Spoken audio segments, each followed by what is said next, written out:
Hello ladies and gentlemen.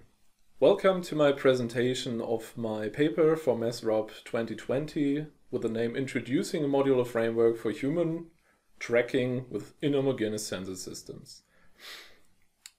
As a lot of things have happened in the last year in this research, I will use this presentation to not only show the results that were originally proposed in the paper, but it will also show the direction in which we went and how we transformed our framework to application to show that it runs in real-world scenarios.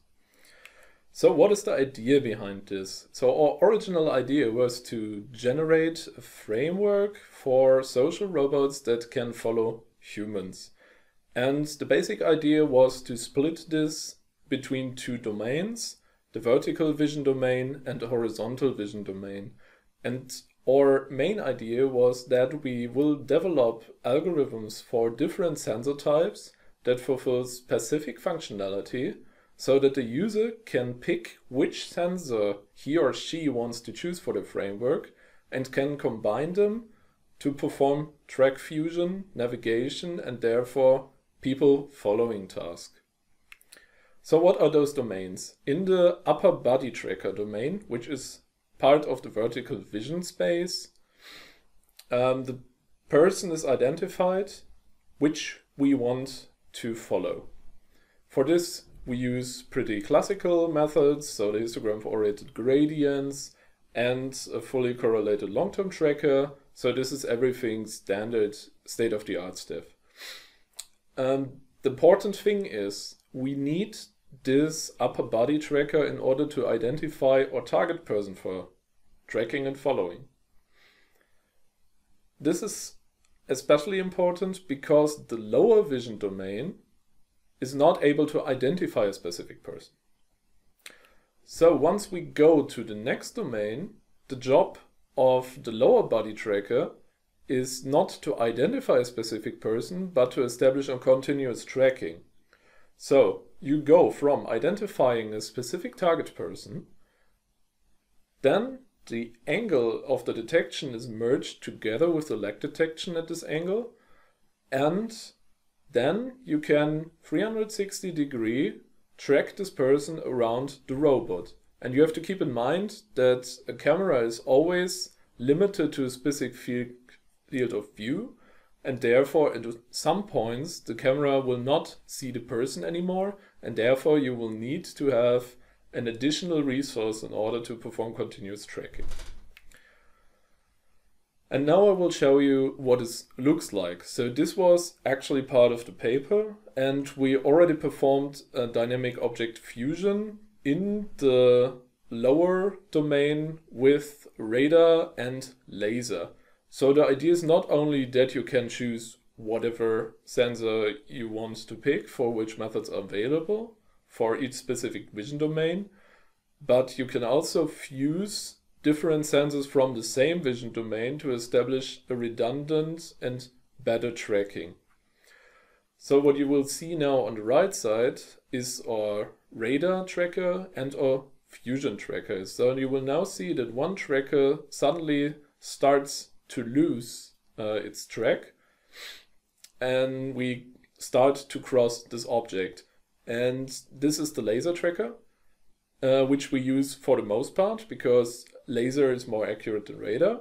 But once we cross an obstacle, laser is no longer able to track this person, and therefore we need to fuse in the radar detection in order to establish a continuous track. But with this research, we have seen that our simple radar dynamic object tracker is not reliable enough in order to operate in a fully functional system. And this is the reason why we developed a new radar tracker, and this is what I brought for you today. This radar tracker will be presented at another conference, but at the base, this is a radar only tracker. It's also not reliable on velocity, so at the base the methods developed can also be used for laser tracking. They will solely be based on geometric features and reflection intensity features. And on the left side you see long-term tracking experiment which we've done. This is a 10 minutes track, and we had very few ID switches, and therefore we have a multi-target accuracy of 71%. This was in a controlled environment with only 2 people, so these were always the same 2 people, the sensor was static, and nobody crossed the zone. So we went on to another experiment, and we went down the street in front of our institute. And the thing is, in this environment, for once, the robot is moving, and second, we cannot control the people around us. So people were randomly passing by. And you see that we can continuously track our target person along this walkway. But what do we want to do with this? Our application for this framework was originally not defined, but we see that there's a specific need for hazardous sensor detection algorithms for firefighting applications. And this is the sector in which we want to bring this. And this is especially important that we develop technologies like radar for this, because once we have a thick smoke, it's not possible to use only vision or RGBD vision. It's possible to use thermal vision, and it's also not possible to use laser, as I've shown before, similar to the paper box. Laser can also not penetrate smoke, and therefore we need to use radar. And another problem is that in firefighting, the operators don't move in the standing way, or they don't move always in the standing way, but they tend to move in a crouching position. And this is the reason why we need to adapt to new classes of lag detection.